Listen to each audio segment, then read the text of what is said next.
आज हम एक ऐसी कहानी सुनाने जा रहे हैं जो आस्था और विवाद के बीच झूलती रहती है। मध्य प्रदेश के छतरपुर जिले के एक छोटे से गांव गड़ा से निकलकर पूरे देश में चर्चा का विषय बनने वाले धीरेन्द्र कृष्ण शास्त्री की कहानी, जिन्हें लोग बागेश्वर वाले बाबा के नाम से जानते हैं। यह कहानी है एक गरीब परिवार के लड़के की जो आज करोड़ों लोगों की श्रद्धा का केंद्र बन गया है। 4 जुलाई 1996 को गड़ा गांव में राम कृपाल गर्ग और सरोज गर्ग के घर एक बच्चे का जन्म हुआ। नाम रखा गया धीरेन्द्र कृष्ण गर्ग। पिता एक साधारण पुजारी थे और परिवार की आर्थिक स्थिति बहुत कमजोर थी।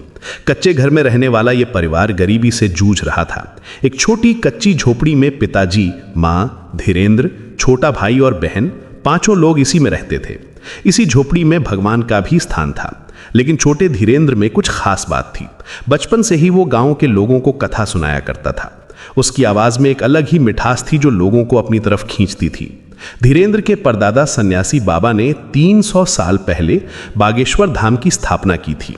यह हनुमान जी को समर्पित एक मंदिर था।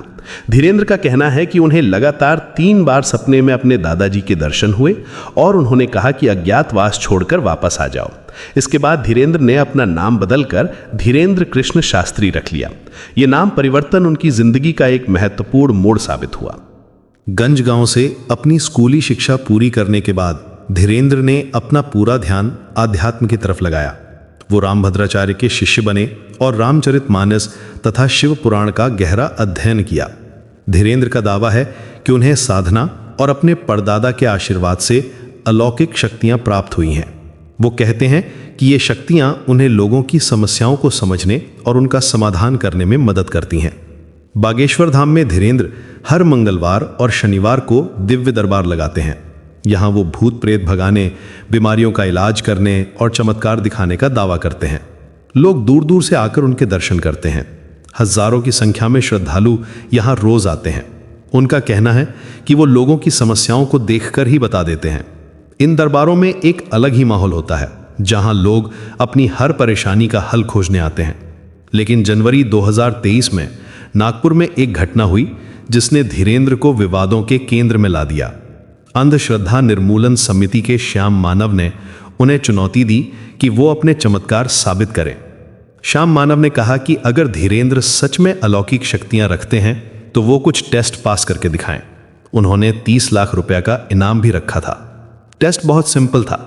धीरेन्द्र को 10 लोगों के नाम, फोन नंबर और व्यक्तिगत जानकारी बतानी थी, बिल्कुल वैसे ही जैसे वो अपने दरबारों में करते थे।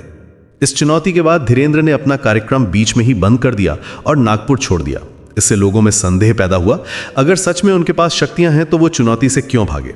धीरेन्द्र का कहना था कि महाराष्ट्र में कानून व्यवस्था की स्थिति ठीक नहीं है, इसलिए वो वहां टेस्ट नहीं दे सकते। हालांकि बाद में नागपुर पुलिस ने उन्हें क्लीन चिट दे दी और कहा कि उन्होंने कोई कानून नहीं तोड़ा है। इसके बाद से धीरेन्द्र लगातार विवादों में घिरे रहे हैं। उन पर अंधविश्वास फैलाने का आरोप लगता रहा है। कई वकीलों का कहना है कि उनके बयान अंधविश्वास विरोधी कानून के दायरे में आते हैं।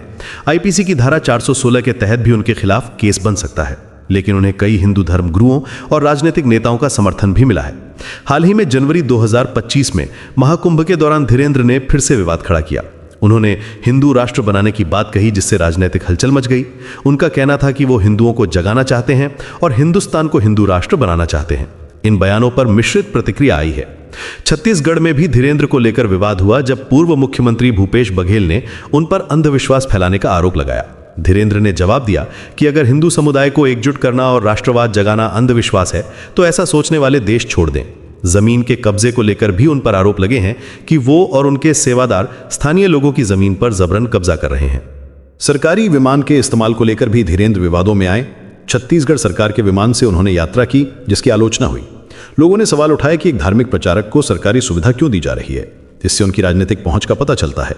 आज 27 साल के धीरेन्द्र, जिन्हें बागेश्वर सरकार के नाम से भी जाना जाता है, उनके 2 मिलियन से अधिक सब्सक्राइबर वाला